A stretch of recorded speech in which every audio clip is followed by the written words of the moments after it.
Hri, H-R-E, with a wide, broad smile from ear to ear. See how big your smile can get. This is the horizontal line we're making like a cross. Inhale. Hri.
Next sound is nu, N-U, and we make a circle with the mouth. We're bringing everything together with the circle, but it's a point.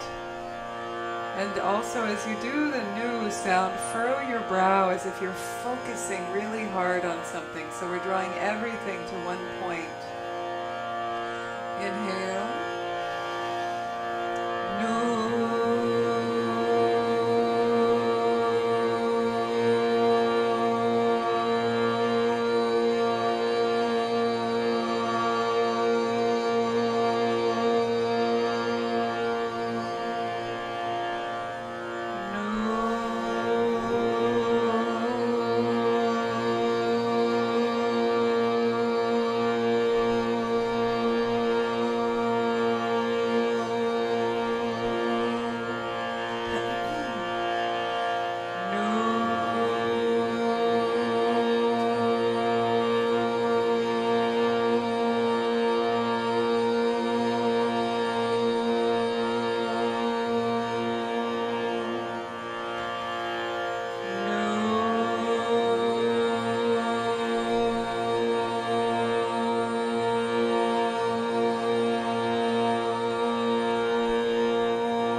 You can move through the three phases of A, O, M. This is a larger circle, bringing everything into this mandala of sound.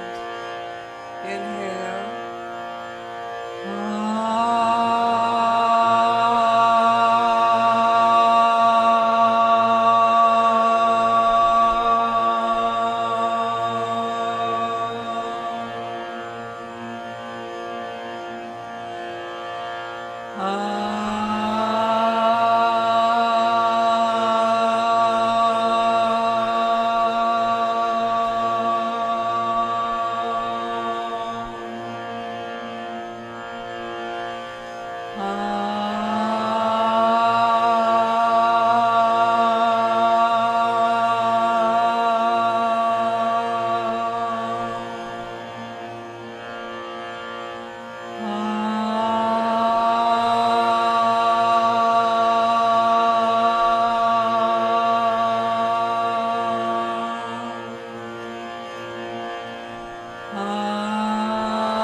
And then you can take a breath before the Om because you're going to need it.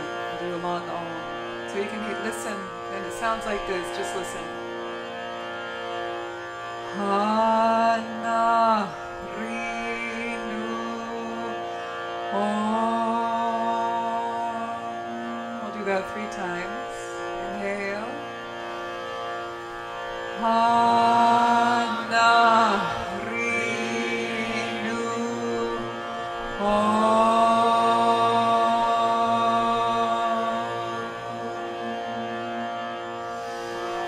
Hana Rinu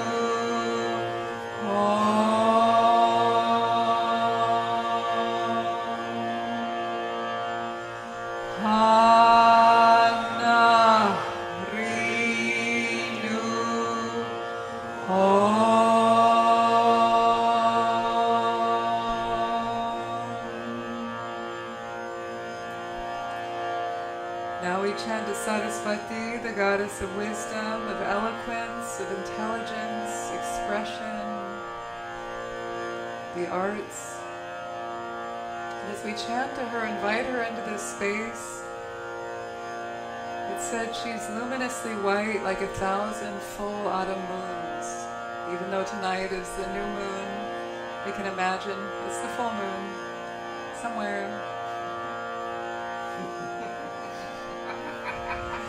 It is.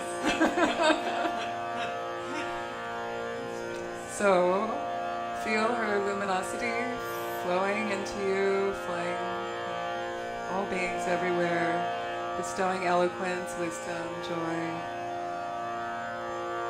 And that she dances on the tip of your tongue, bestowing eloquence and intelligence to everything you say and do. The mantra is Om Aim Saraswataye Namaha. Together. Om Aim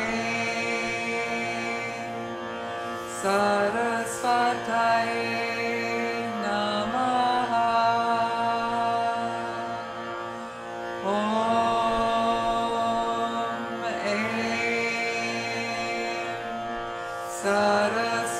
Saraswataye Namaha. Om Aim Saraswataye Namaha. Om Aim Saraswataye Namaha. Om Aim Saraswataye Namaha. Om Aim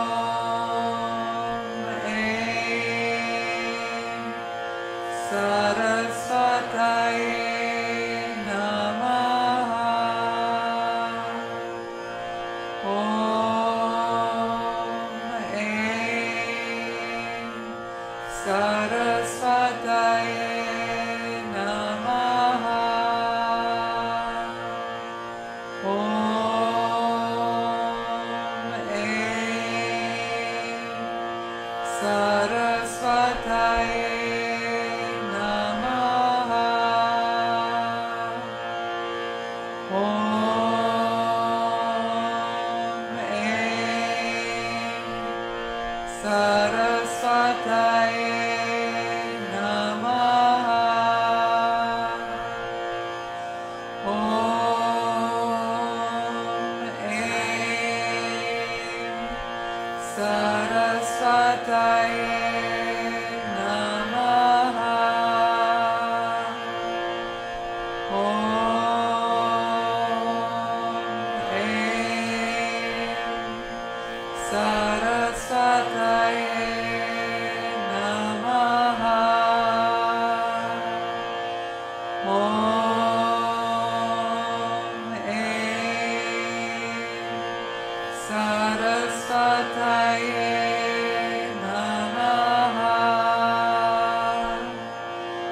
Om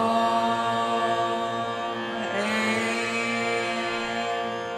Saraswataye Namaha.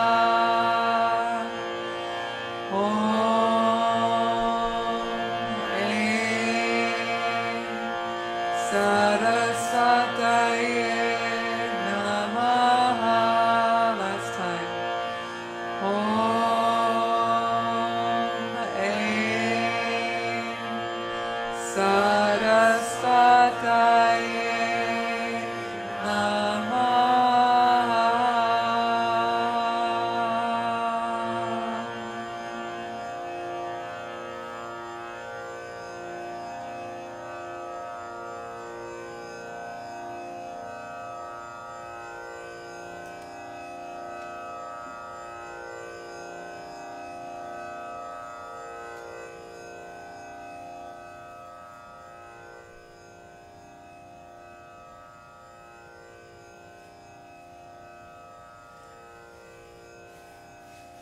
Let's sit quietly for a few moments, basking in the sound of Saraswati's instrument, the tambura. It symbolizes the integration of spiritual learning, repetition, and then consolidation, integration through the playing of the instrument. So feel her here with us, playing the strings of the karmas of the universe, weaving a beautiful web of patterns, of grace and beauty, within the hearts of all beings.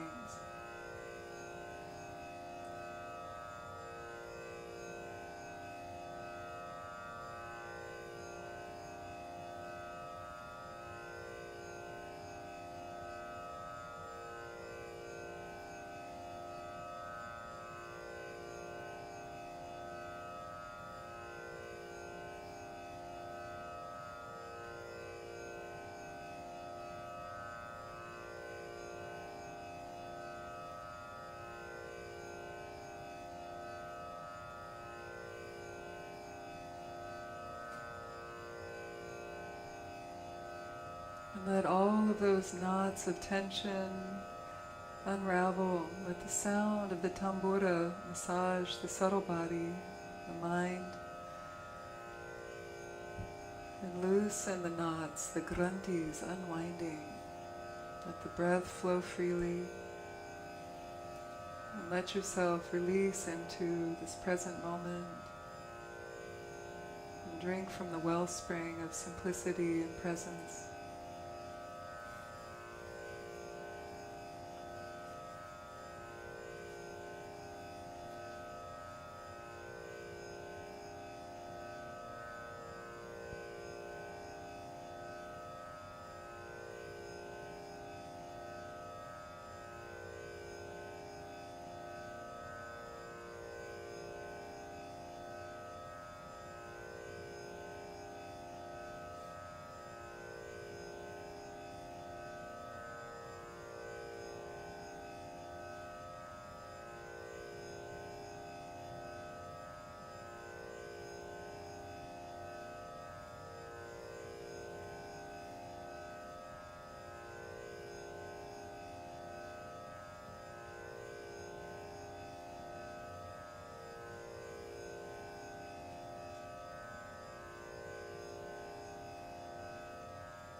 And take a moment to make a personal prayer of intention, of motivation for the practice tonight, this bodhicitta infusion. Everything we do, refreshing this feeling of, may my actions be an offering for the benefit of all beings. My practice, my work, my speech, my action, my thoughts. May I cultivate a feeling of compassion and in some way work for the welfare of all beings through my practice.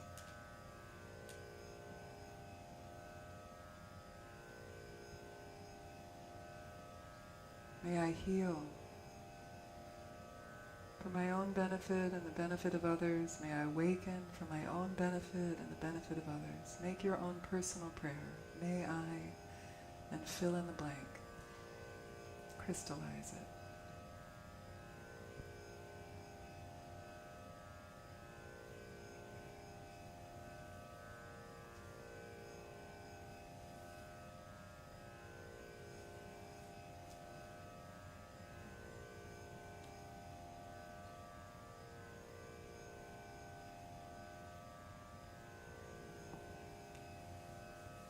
And then say it again to yourself. We usually recite these prayers 3 times. So do it 2 more times.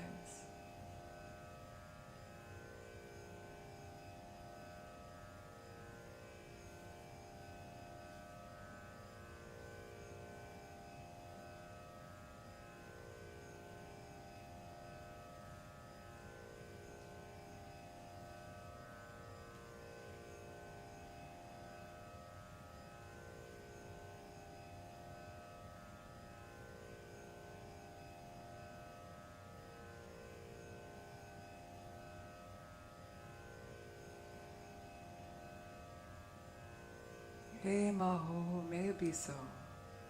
How wonderful.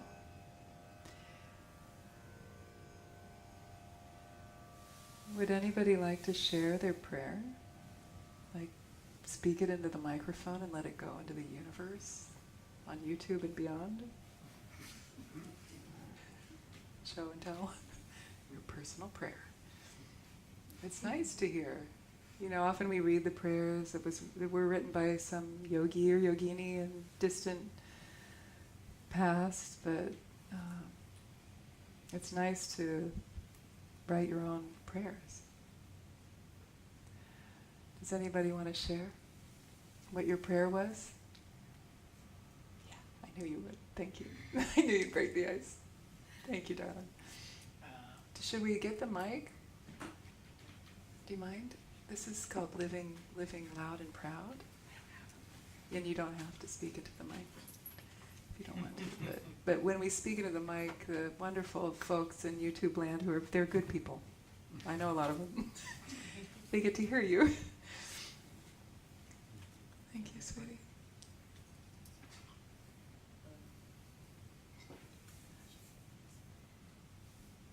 What about now? Oh, yay.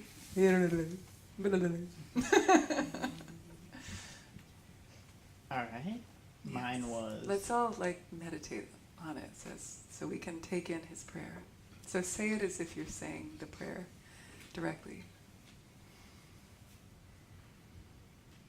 May I have clarity of mind, openness of body, and tenderness of heart. Can we say it with you? Take us through it. May I have clarity of mind. May I have clarity of mind. May I have openness of body. May I have openness of body. And may I have tenderness of heart. And may I have tenderness of heart.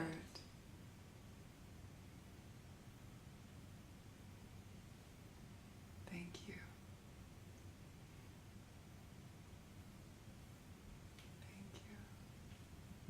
Someone else, please.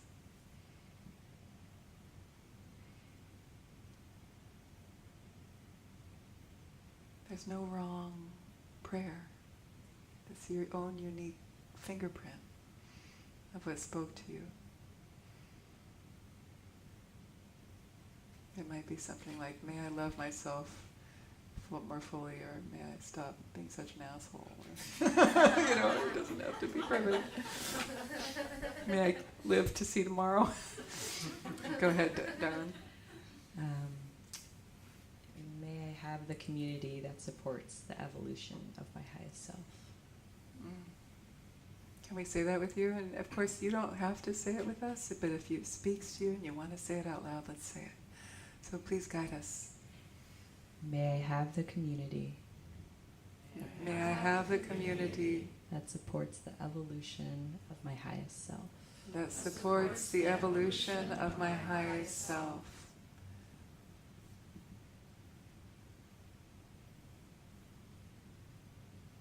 Thank you. Thank you. Yeah. May it be so. Let's do one more person. Yes. May I awaken to compassion and to love. May I awaken to compassion and to love.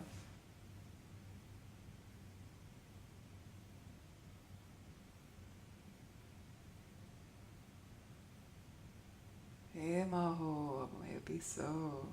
Emaho is Tibetan for how marvelous, how wonderful. It's often at the end of poetry and prayers and like celebrating. So you'll hear me say that a lot.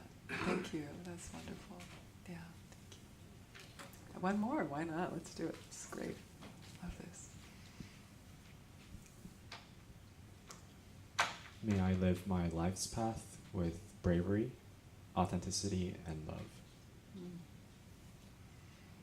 Please guide us with this. May I live my life's path May I live my life's path with bravery, with authenticity, authenticity, and love. and love.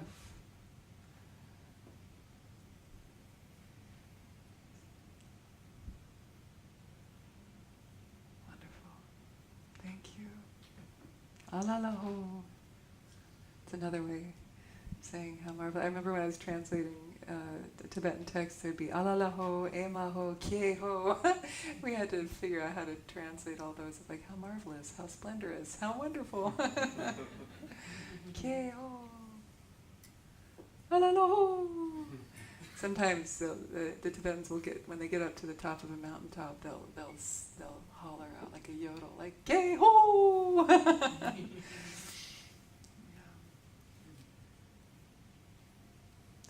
Thank you. Brave souls. Yeah, so feel free to do that at home. Journal about your prayers and then say it. Say that prayer like every day for a week and feel what that's like and let it. Did you feel that when we'd say the prayer and then we'd take a moment to let it go? And like, yes, feel that. So really let that happen. It's said often in the instructions on meditation, like katsam tsiksam mayen pa. It means don't just pay mere lip service to the teachings, but let the words really work you. Katsam tsiksam, ka means mouth. Katsam means mere mouth, merely a mouth. Katsam, and then tsik-tsam. Tsik means words. Tsam is merely. Mayen pa means don't do it. It's not this. So mere mouth, mere words, it's not this. And so a loose translation is don't pay lip service to the teachings. Put them into practice. So with these prayers, sometimes they can become rote. We can just pay lip service. So it's nice to compose our own prayers so that they are alive.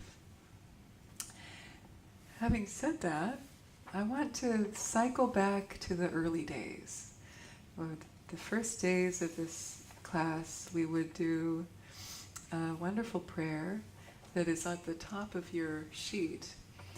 It is the Narayani prayer from the Devi Mahatmya. This is a prayer, a shloka, or a stanza to the goddess as Narayani. And my Hindu tantric teacher, Karabai Sen, told me when I asked her, what is a prayer for the Hindu Tara, Hindu version of Tara? Because the goddess Tara is not just a Buddhist goddess, she's also honored in Hinduism. She's very much connected also to Kali, kind of fierce blue Tara often, but also linked to Narayani. So she said, come back next week and I'll share a prayer. I'll share something with you. And she gave me this prayer and taught me the meaning. This is from a longer book that honors the goddess, the Devi, in many different forms.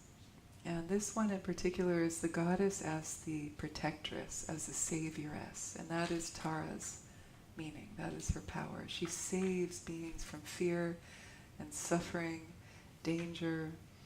And in this way, Narayani is playing, the goddess as Narayani is playing this role. You can see the prayer in English says, I bow to Narayani. The N with a dot under it means it's a retroflexive N.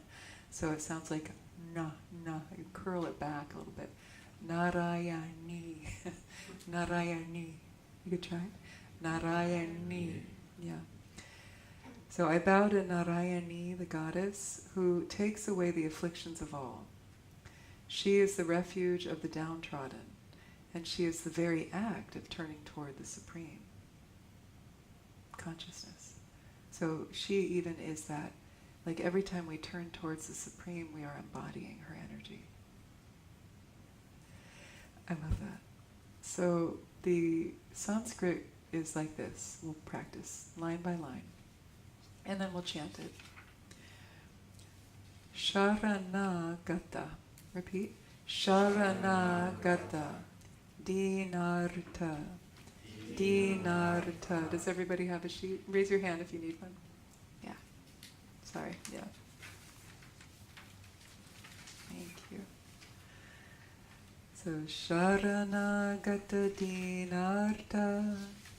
Sharanagata Dinarta. Again.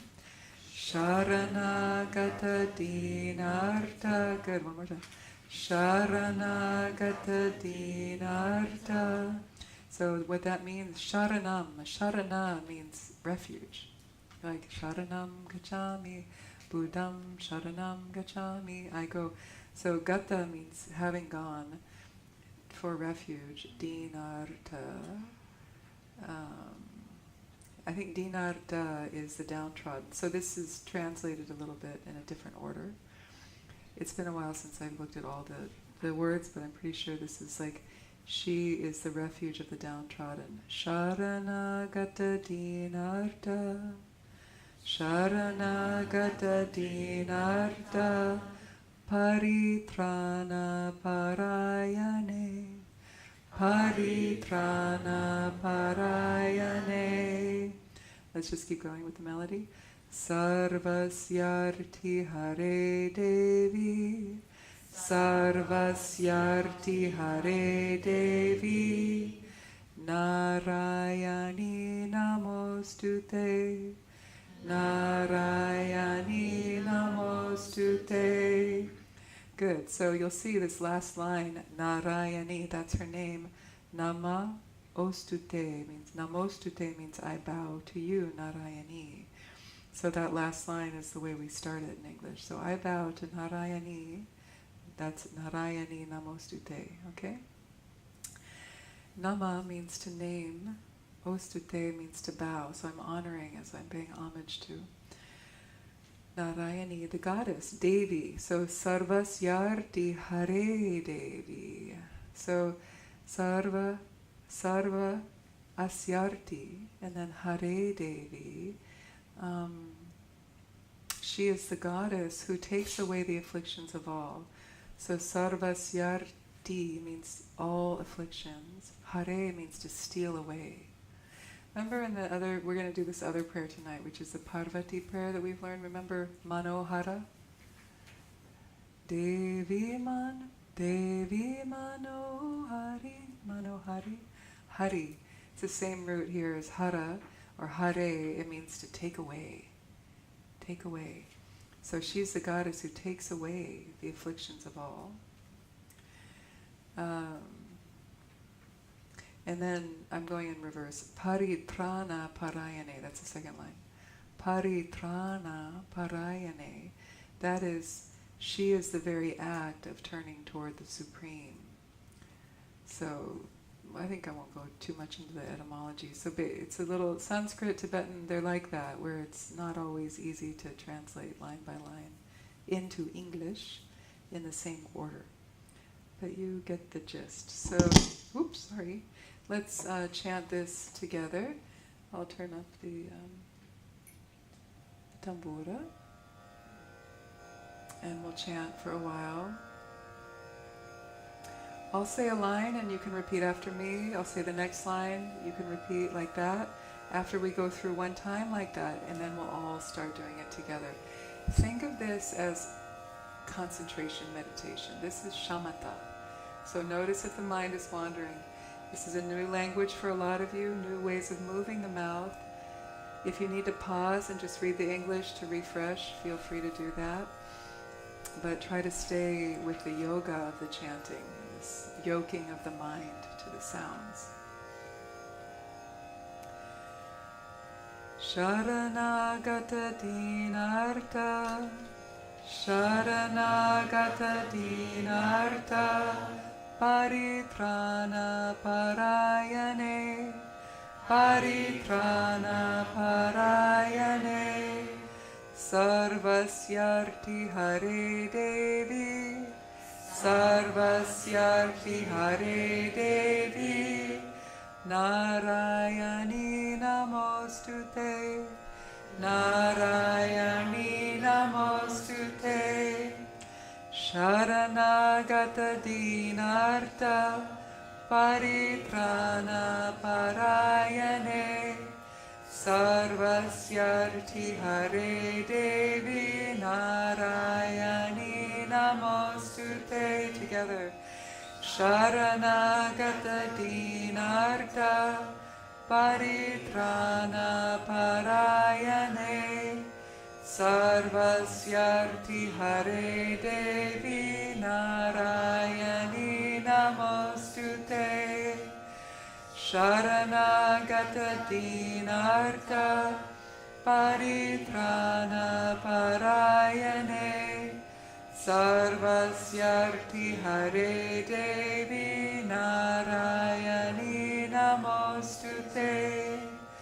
Sharanagata dinartha, Paritrana parayane, Sarvasyarti Hare Devi, Narayani Namostute.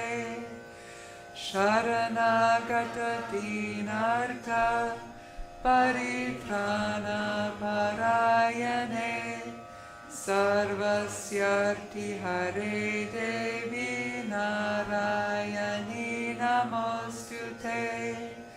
Sharanagata dinartha, Paritrana parayane, Sarvasyarti Hare Devi, Narayani Namostute. Sharanagata dinartha, Paritrana parayane, Sarvasyarti Hare Devi, Narayani Namostute. Sharanagata dinartha, Paritrana parayane, Sarvasyarti Hare Devi, Narayani Namostute. Sharanagata dinartha, Paritrana parayane, Sarvasyarti Hare Devi, Narayani Namostute. Sharanagata dinartha, Paritrana parayane, Sarvasyarti Hare Devi, Narayani Namostute. Sharanagata dinartha, Paritrana parayane, Sarvasyarti Hare Devi, Narayani Namostute. Sharanagata dinartha, Paritrana parayane, Sarvasyarti Hare Devi, Narayani Namostute. Sharanagata dinartha, Paritrana parayane, Sarvasyarti Hare Devi, Narayani Namostute. Sharanagata dinartha, Paritrana parayane, Sarvasyarti Hare Devi, Narayani Namostute. Sharanagata dinartha, Paritrana parayane, Sarvasyarti Hare Devi, Narayani Namostute. Sharanagata dinartha, Paritrana parayane, Sarvasyarti Hare Devi, Narayani Namostute. Sharanagata dinartha, Paritrana parayane, Sarvasyarti Hare Devi, Narayani Namostute. Sharanagata dinartha, Paritrana parayane, Sarvasyarthi Hare Devi Narayani Namostute.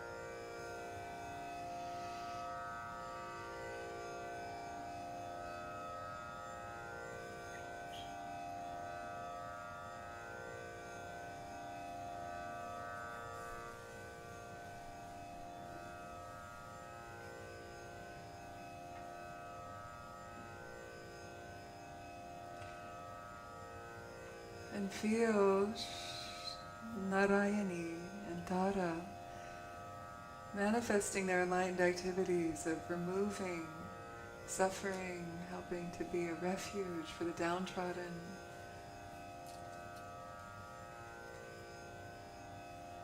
And feel that their blessings help to wash away greed, violence, delusion, hatred.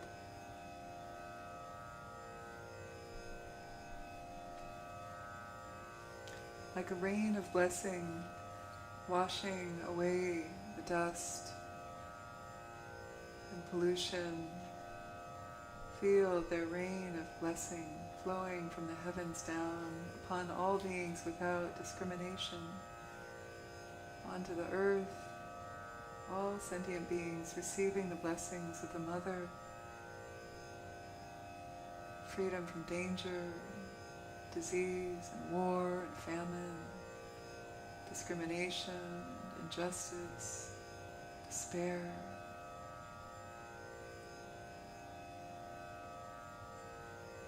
And see that all beings are free of suffering.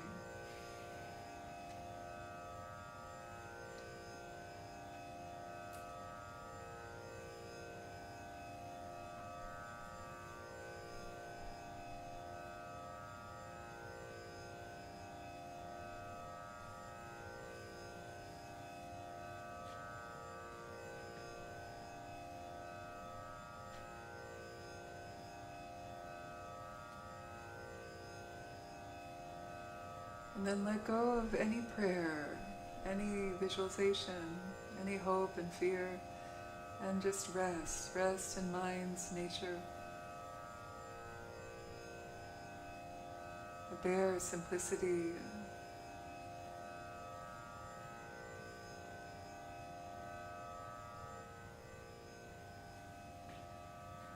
See if you can feel this simple dropping of all artifice and effort and fixing and praying and mantra. And just let yourself be in this present moment.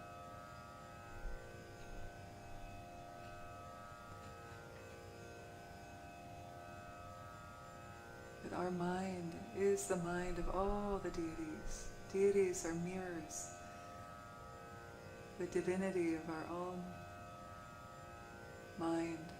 See itself. Come home to yourself and rest in your own divine nature. All appearances are expressions of your own mind. Samsara, nirvana, they're all expressions of your own mind. See the empty nature of thought, feelings, emotions. And rest in open, spacious awareness, your true ground.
Whether your thoughts are dark or light, can you turn towards them with loving awareness? Include, bear witness without pushing away or overly identifying with them.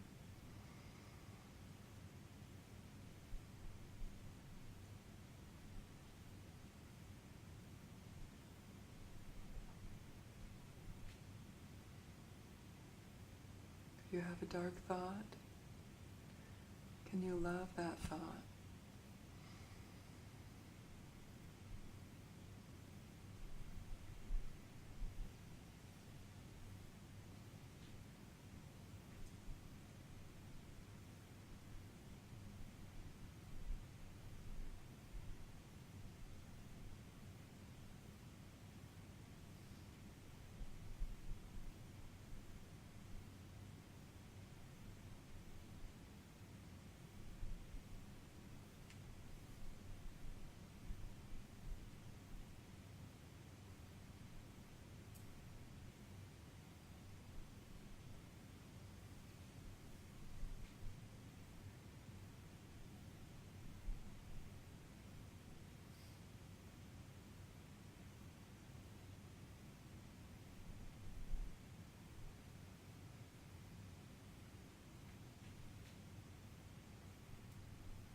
And now slowly begin to open your eyes, and we'll shift from meditation to post-meditation, but see if you can maintain a seamless quality of awareness. So we're going in and out of meditation tonight as a kind of a weaving of a tapestry of practice and chanting and stories. That doesn't mean there has to be junctures that are stark. So now what I'd like to do is invite you with mindfulness and presence to stand up. I don't know why that happened. Stand up and stretch your legs. If you want to do some stretches or take a couple minutes to attend to the body with quality of presence and care. You can walk around the room, use the bathroom. Stretch your knees, do down dog, up dog. You could do the toe torture, because I know you just miss that so much.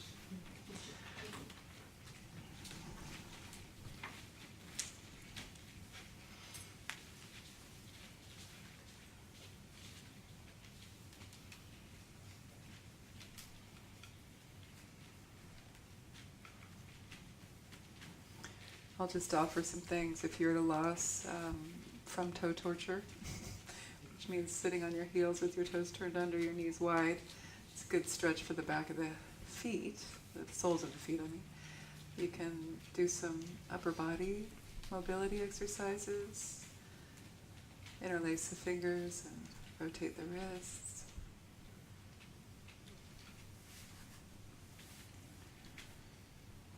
Releasing the wrists. If you want, you can keep following me or do your own thing. Do helicopter arms.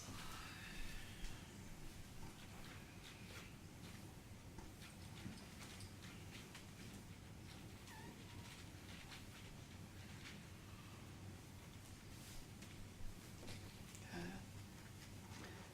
Come to center, and then it's nice to walk the hands forward and then go into a down dog from there. And just pedal the heels, stretching the back of the legs.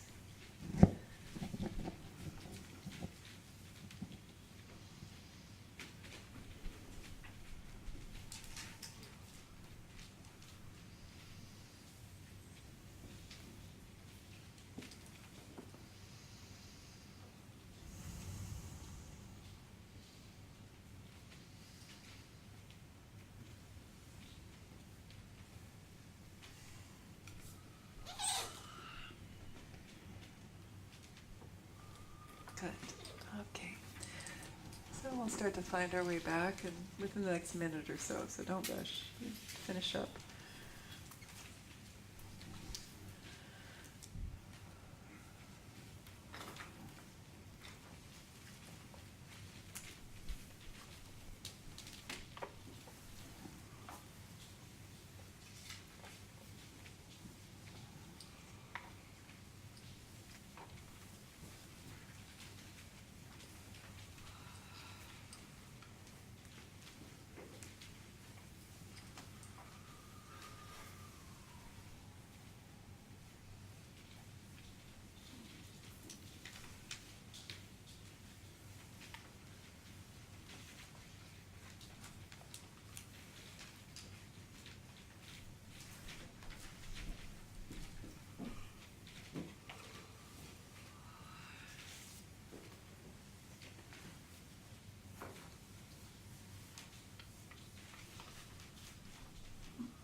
All right, let's come back together.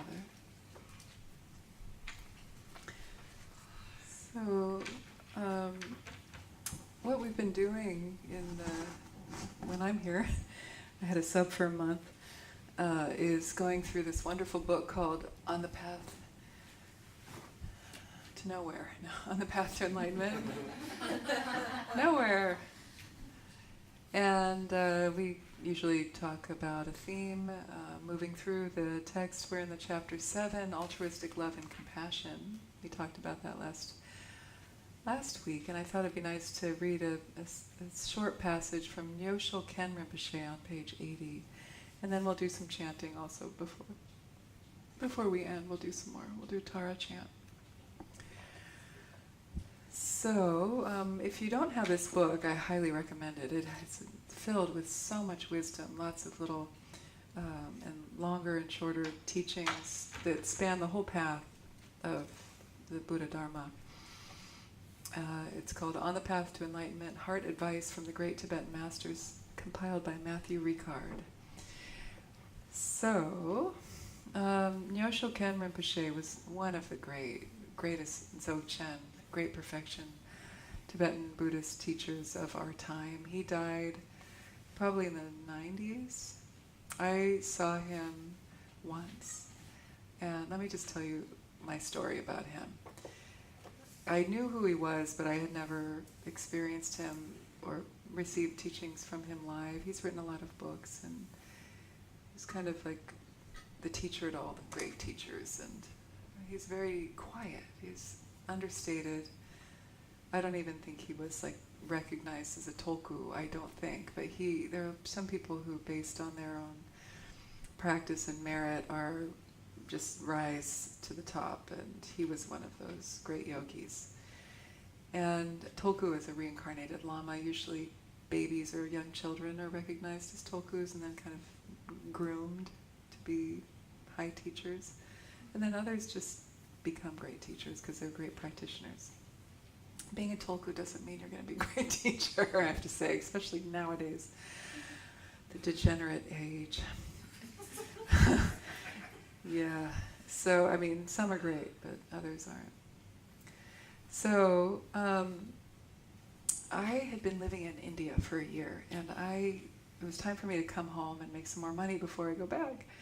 And I stopped through to visit some friends and to do some work in Paris, actually. I'd gone to school there, and I had friends there, so I was staying with them, and I heard that Sogyal Rinpoche, who has also passed away, was giving teachings in Paris, and that he had invited some great teachers to also give teachings, and Nyosho Ken was one of them. I didn't even know.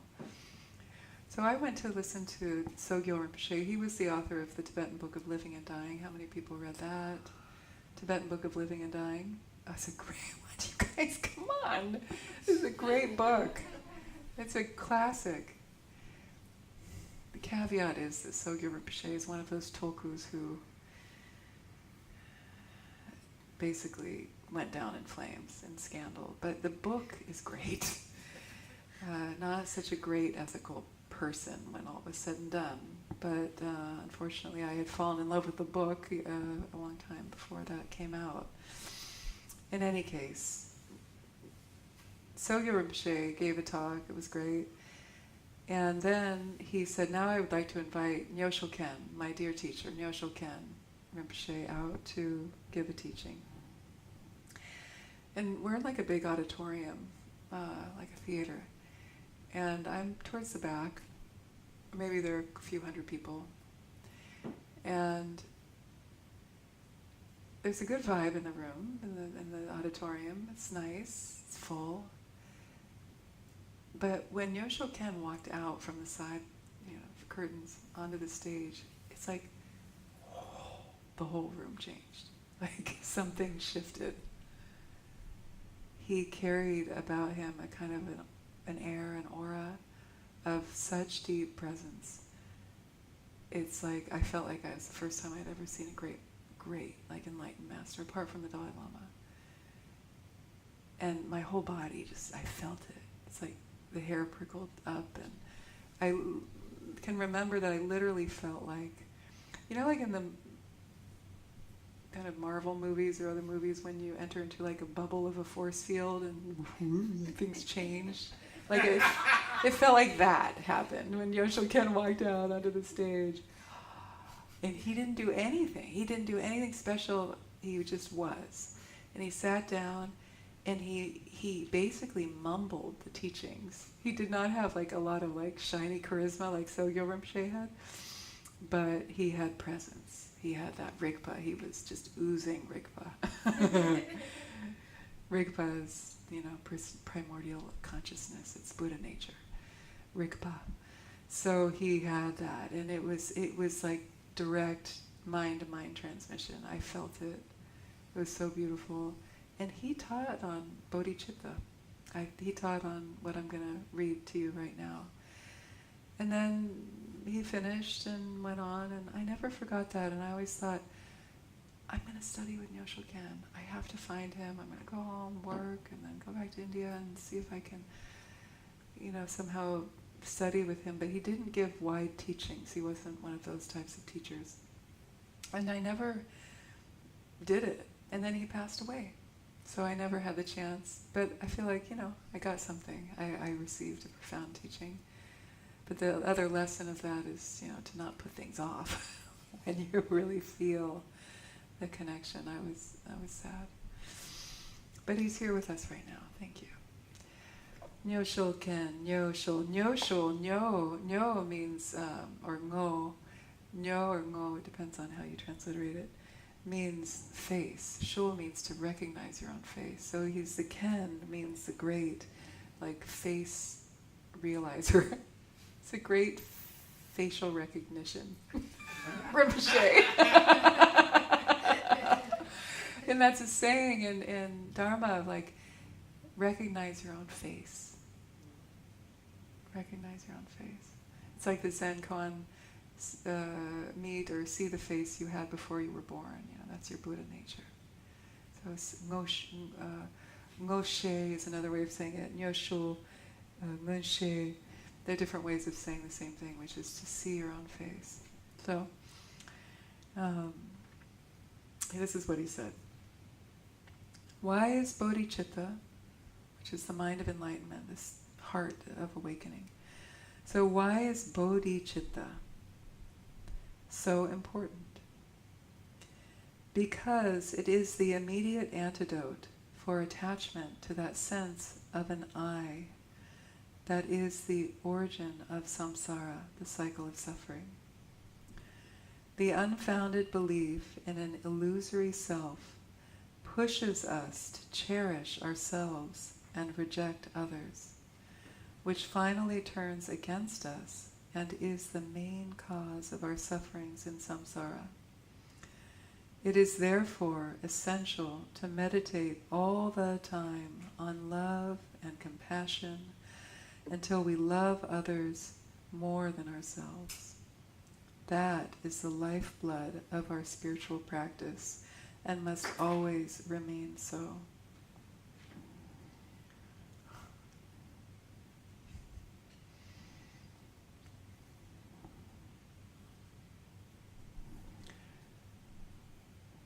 I want to open this up to you. How does that land? Basically what he's doing is he's bringing in a deep philosophical teaching within the guise of talking about love and compassion, bodhicitta. But what bodhicitta is also, bodhicitta isn't just a compassionate heart. It's not just compassion, which is a lot, but it's not only that. Bodhicitta can be defined in a lot of different ways. It has the outer, inner, and secret definitions. Outer definition of bodhicitta is compassion, like karuna, compassion. The inner is emptiness, is understanding non-self, the lack of intrinsic, inherent selfhood of anything. My mentor Alan Wallace would often translate this dakme. Dakme means non-self, but you don't say the harmonium has non-self. You don't say a thing. It doesn't have a self. Usually sentient beings have the sense of self. So he would say identitylessness. It's kind of a mouthful, but that everything is free of an intrinsic existing identity. Like the harmonium is a combination of a lot of different causes and conditions. There's not one thing, like one key or one piece of the wood or even the sound that you could say, that's the real harmonium. That's the intrinsically existing definition, identity that we point to when we say harmonium. So same can be applied to the sense of I that we kind of, I'm not judging, but ignorantly grasp onto as real. They say we suffer because we grasp onto that which is illusory to be real. We're confused, right? And because of that, he says we grasp, we cherish ourselves, and we reject others. Because we're walking around in a dream, in a fantasy, in a nightmare. I exist intrinsically. So much suffering that comes with that. You see little kids forming their ego. You're like, no, don't. I mean, it's good to have a healthy sense of ego, but then you got to obliterate it later. Yeah. Don't obliterate the ego too soon. It's, age-specific teaching. The children need to form the healthy sense. So you as a parent, you witness them oh, here it goes, Then in their teens or 20s, hopefully they drop acid and obliterate their ego on a dime, like I did. The mother lineage.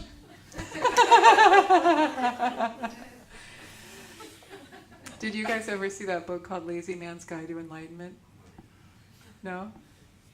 Hey, I'm just dropping a bunch of great titles that you've never heard of. Guess who gave me this book? It's this big. My mom. And it's about it's basically a guide to taking acid. It's an acid trip guide. Lazy Man's Guide to Enlightenment. I've got cool parents, old hippie. They both went to UC Berkeley in the 60s and, NorCal, SoCal. Crazy hippies. Thank you. Still crazy, Mom. My dad doesn't watch this, but my mom does. Last week she's like, did you teach last week? Because there was only 1 minute of the video and then it died. Yeah. So she loves Nyosho Ken. She gave me some of his books. But, she knew I was it's not like she was pushing the drugs or anything like that, but she knew I was experimenting and she's like, well, you might as well read this book. It helped me a lot. But they say like acid, there's nothing like acid to turn you on a dime. It like shifts your perspective. And that's really why I started taking the Dharma more seriously. Yeah. Is because the mushrooms and acid helped me see my true nature. How many people have had that experience? See, I'm not the only one. Obviously. It's a common story. It's not that. I mean, half the room just raised their hand almost. So, you do you, but I'm just saying that, like, in my experience, the psychedelics help that ego dissolution and the union with the greater fabric of reality. Yeah, yeah. And it can be scary because we think we're going to die. So the more we resist it, the more painful that dissolution is. But then that's the thing about psychedelics, is it kind of like forces the lotus open really fast, which is not always a great thing to do. And it can be great, it can be a beautiful gift, but it can also take time to repair. Whereas Dharma and meditation opens petal by petal, very carefully, somatically balanced. You get just what you're ready for. So in the end, it's the Dharma it's the long haul. Dharma is the path. The psychedelics can help us along the path and open. Now, I'm not talking from an indigenous perspective. I'm talking as a Westerner who, doesn't know shit. But path, Dharma really is a beautiful path to reaching those states, to uncovering those states in a natural way and stabilizing your experience of Rigpa that you might get a taste of with the medicines. So be wise and careful, and then follow up with practice and core teachings like this, grounded teachings that teach us love and compassion, how to be a good person, how to integrate our daily life with our practice. And the main point is to make everything an offering. Make everything an offering. Everything. Your breaths, your meal, your first bite, your 10th bite. Offer it to all beings.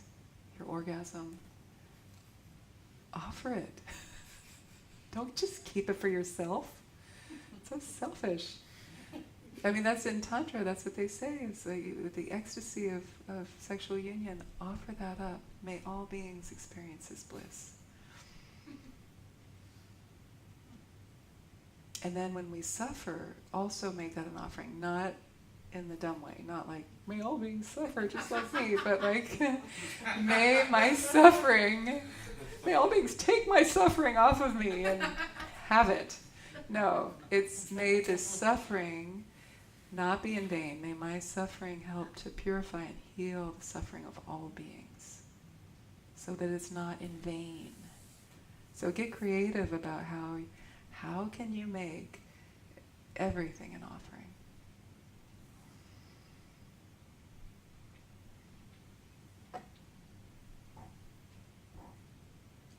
Like you see a beautiful flower, imagine billions of flowers filling the sky, offering to the Buddhas and Bodhisattvas, all the wisdom beings, all sentient beings, all the hell beings. May I dredge the depths of samsara. May my suffering serve to help dredge the depths of samsara. All the hell realms, the hot realms, the cold realms, the razor sharp hell realms. I mean, the Tibetan Buddhists, the Vajrayana is like Catholicism. They get really creative with how hell can be experienced. You got the razor, you got the trees with the razor sharp, and you get cut, and you can't move, and then you got the earth with the spikes, and it's pretty gory. If you like gore, read the first few chapters of The Words of My Perfect Teacher, which is another classic book, The Words of My Perfect Teacher. It's a beautiful book on all the stages of the path. And the first section is about why Dharma is important to practice, and it kind of scares you. You don't want to be reborn in the hell realms, Some people get turned off. They're like, oh God, I didn't know Dharma was about that. But you can kind of, I like it. I'm kind of like, cool, weird, ooh, don't want to go there. So, I mean, we watch horror movies. It's kind of the same thing. It's like old horror movies. Okay. So, having said that, now I'm thinking it would be nice to do a fierce Tara. She dredges the depths of hell. She's our justice Tara. She obliterates all forms of injustice. And she is on the back side of the handout that you have, second from the bottom. This is on the album for the 21 Taras Collective that came out a couple months ago. The album is called Mantra Mala, Volume 1. We have our first 7 of the 21 Tara melodies on it. And so this is track 2. Yeah? You gave us the outer and the inner. Oh, yeah. teaching. So then you said there's a secret one. Did you not say the secret one? I didn't say the secret one. So outer, inner, yeah. The secret is bliss. It's great bliss. It's the yogic understanding. It's through like sexual union, but not just sexual union. You can visualize the yabyum. So it's like outer bodhicitta would be compassion. Inner is understanding emptiness. And so those two first outer and inner layers of bodhicitta are when they're like two sides of the same coin. They're not actually two different things. Because when we understand emptiness, we have compassion. Why? Because we're interconnected. We realize, oh, we're all interconnected. We are all interrelated. So compassion for you, I mean, our interconnectedness means that I want you to have the best possible life you can have, because I'm going to benefit from that. And same goes for everybody, and for me and you. And so through understanding emptiness / interdependence, then compassion naturally gives rise. Thich Nhat Hanh says, understanding births compassion. And what he's saying is that's understanding shunyata, understanding emptiness. When we understand the way things exist, we naturally feel tenderness, we naturally feel awe, we naturally feel compassion and empathy and connected. And so emptiness and compassion, those two things mainly that's bodhicitta. When we talk about the awakened heart mind, that's bodhicitta, emptiness and compassion, non-dual, the non-duality of emptiness and compassion.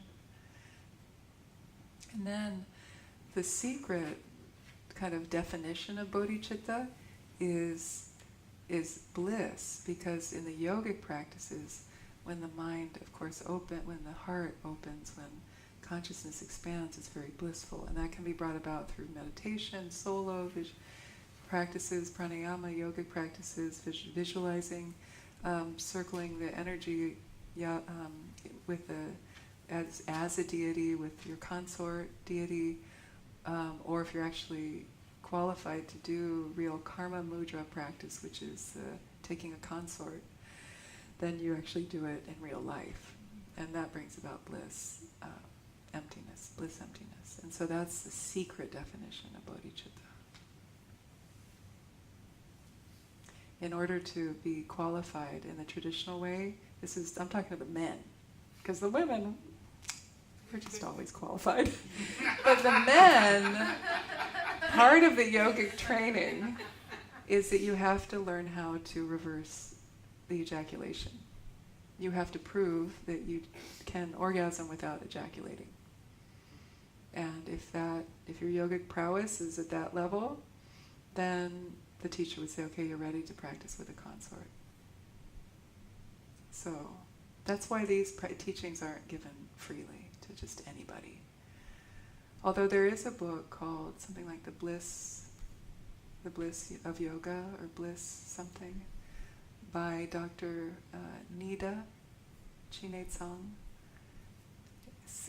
The subtitle is Karma Mudra. Karma is like karma. Mudra means seal, so it's the action seal. You get the picture? And I was going to do another mudra that we used to do in elementary school, but I'm not going to do that.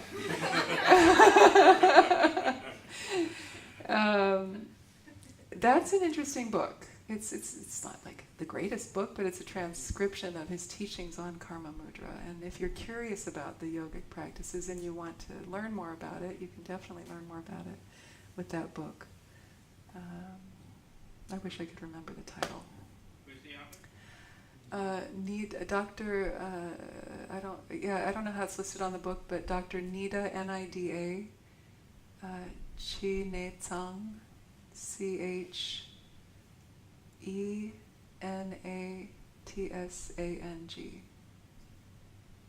often goes by Dr. Nida. He's a Tibetan doctor.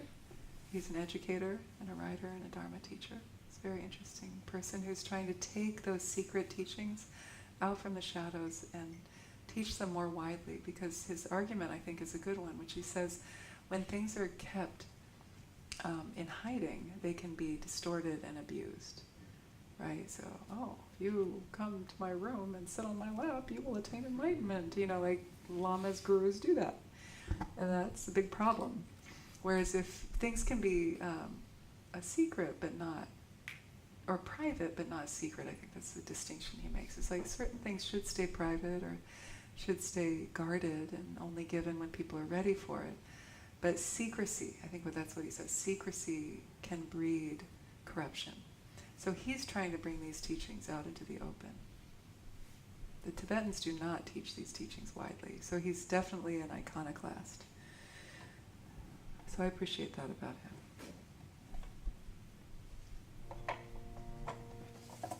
Okay, so this mantra this Tara is very fierce. She's a wrathful, fierce Tara. She's red in color. Her name is Aparajita. As I said, she obliterates all forms of injustice. The mantra goes, Om Tare Tu Tare. Say, Om Tare Tu Tare Ture Daha Pacha. Daha Pacha Hom Pat Svaha. So basically we're saying Om O Tara. That's Tare is O Tara. Tu Tare means O powerful Tara. Ture, the swift one, the swift heroine, the swift goddess. Because they say she's swift like the wind. Daha Pacha means to obliterate. Daha Pacha, to like burn up, incinerate. Hong is the seed syllable for enlightened mind, but Hong is also used as kind of a fierce seed syllable that obliterates solidity and rigidity and clinging. Same with Pat. Pat is the sound of the charnel ground, the skull cracking when the heat gets so hot it bursts. Pat! Pai! Pat! It's used a lot in Hindu and Buddhist Tantra. These are two seed syllables, Hong, Pat. They're used together a lot. And then Svaha is so be it. So we're obliterating Daha Pacha, Hong, Pat, injustice. So, O Tara, please, O swift Tara, powerful Tara, obliterate in square brackets injustice. Hong, Pat, so be it. Svaha. This has two parts. So we'll repeat for a while. I'll do call and response. So please practice listening. We'll chat for about 5 minutes or so. It's almost time. And let's make this prayer. May all injustice be obliterated.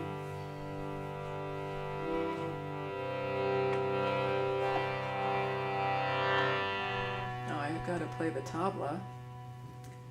Can't not do the tabla.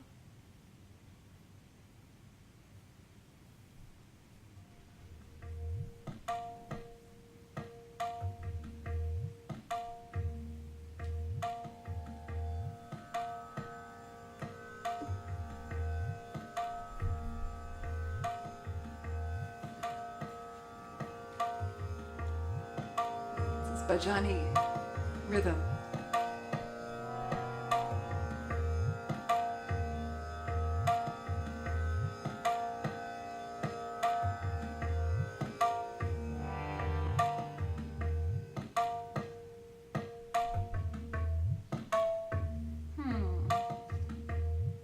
Gotta get the tabla on the right key.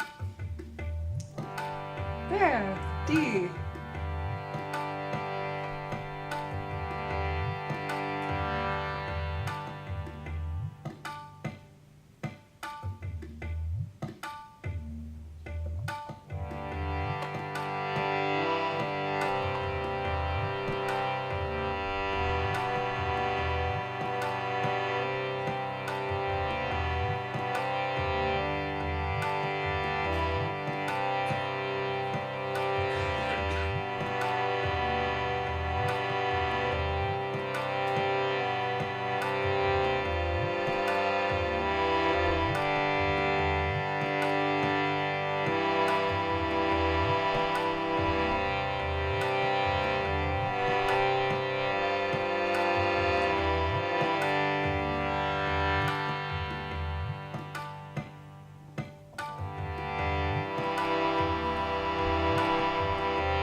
pacha hom pat svaha.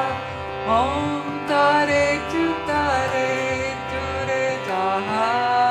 Pacha hom pat svaha. Om tare tu tare ture daha. Pacha hom pat svaha. Om tare tu tare ture daha.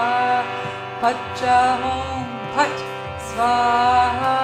Om tare tu tare ture daha. Pacha hom pat svaha. Om tare tu tare ture daha. Pacha hom pat svaha. Om tare tu tare ture daha. Pacha hom pat svaha. Om tare tu tare ture daha. Pacha hom pat svaha. Om tare tu tare ture daha. Pacha hom pat svaha. Om tare tu tare ture daha. Pacha hom pat svaha. Om tare tu tare ture daha. Pacha hom pat svaha. Om tare tu tare ture daha. Pacha hom pat svaha. Om tare tu tare ture daha. Pacha hom pat svaha. Om tare tu tare ture daha. Pacha hom pat svaha. Om tare tu tare ture daha. Pacha hom pat svaha. Om tare tu tare ture daha. Pacha hom pat svaha. Om tare tu tare ture daha. Pacha hom pat svaha. Om tare tu tare ture daha. Pacha hom pat svaha. Om tare tu tare ture daha. Pacha hom pat svaha. Om tare tu tare ture daha. Pacha hom pat svaha. Om tare tu tare ture daha. Pacha hom pat svaha. Om tare tu tare ture daha. Pacha hom pat svaha. Om tare tu tare ture daha. Pacha hom pat svaha. Om tare tu tare ture daha. Pacha hom pat svaha. Om tare tu tare ture daha. Pacha hom pat svaha.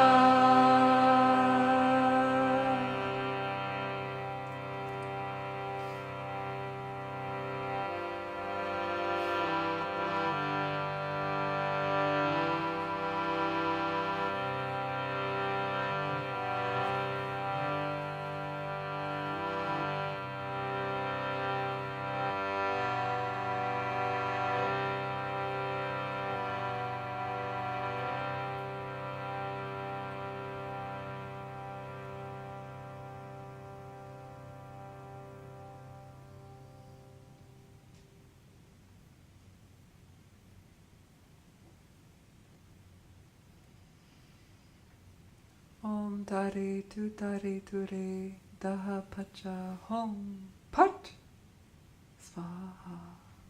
Pay. Let's all say pay and cut through all delusion and ignorance. Pay, pat, pat, pay. Hut. Good. So you can do that anytime, especially when you're meditating and you're stuck in the mud, you know, if you're like thoughts are swirling around, or you're really distracted, or you're dull. Put, do a put, and then rest in that space. It's like a lightning bolt that clears the darkness of the sky, and then rest in that clarity of mind. That's wisdom. So it's used as a single seed syllable practice. So it's a good thing to have in your back pocket. Some practices say go out in nature and practice pet all day long. Okay, thank you everybody. So some of you may know I am in the process of needing to relocate. So it's for my kid and some family needs, and so this is my last month here right now. I mean, something could change. Everything's kind of up in the air right now. But as far as I know, I'm moving almost full-time down to LA. And so I've announced this last week, and I'm announcing it again. So I'll be here next week, and I think, is that the last class? I haven't even looked. I'm kind of lost in space right now. Yeah. So next class will be my last class, but I am planning on coming back like every 2 to 3 months and doing workshops here. I will still come around. So if you want to study more with me, there will be other ways to do that. So please, stay in touch with the Alembic. They're going to find somebody else to fill this slot. I'm sure they'll be wonderful. So it'll be a new chapter in the Alembic experience, and I'm sure it'll be good. That's the other thing. I do a lot of online stuff. I'm basically going to move 100% onto online right now so that I can be more free to live anywhere for a bit. So if you want to stay in touch, you can also shoot me an email, look at my online offerings, and don't be a stranger. Okay. It's interesting with the Alembic folks. There's not a lot of crossover with the online people, but I have a pretty big online offering list. So don't think that since I'm not here, you're going to, not be able to stay connected. Okay? So check out the album, Mantra Mala Volume 1. We're the 21 Taras Collective. This was one of my pieces that's on the album. There's a lot of great stuff on there. And chant a Tara, chant a Tara. We need her more than ever. Thank you, everybody. Be well. Let's dedicate the merit for the benefit of all sentient beings. I'll sit up here afterwards as well. Let's dedicate. Thank you, thank you, thank you. All right. So I'll sit up here if you have any questions or comments. I'll sit for a little bit before I go home. But enjoy tea in the lobby and make some new friends. And this is a wonderful community, so continue to make it your own. We're here for you. Bye. It's sad. I don't like it. I don't want to go. Yeah. I have a day-long on the books for February here. I've got more Esalen retreats happening, and I might be doing a retreat in the Berkeley Hills. I'm going to check out a place that might be a good spot to do retreats at. Was that your question? I don't have dates for that right now. Okay. I have Esalen dates. Esalen is December 26th through 28th. It's a weekend right after Christmas. Yeah, Esalen. It's a good place to be at that time of year. Good weather, usually good weather. Escape the holiday craziness. Yeah, there are other things. I'm just not thinking of everything right now. I'm going to do a retreat in Ojai over Memorial Day weekend. Yeah, I'm going to publish that. That'll be cool.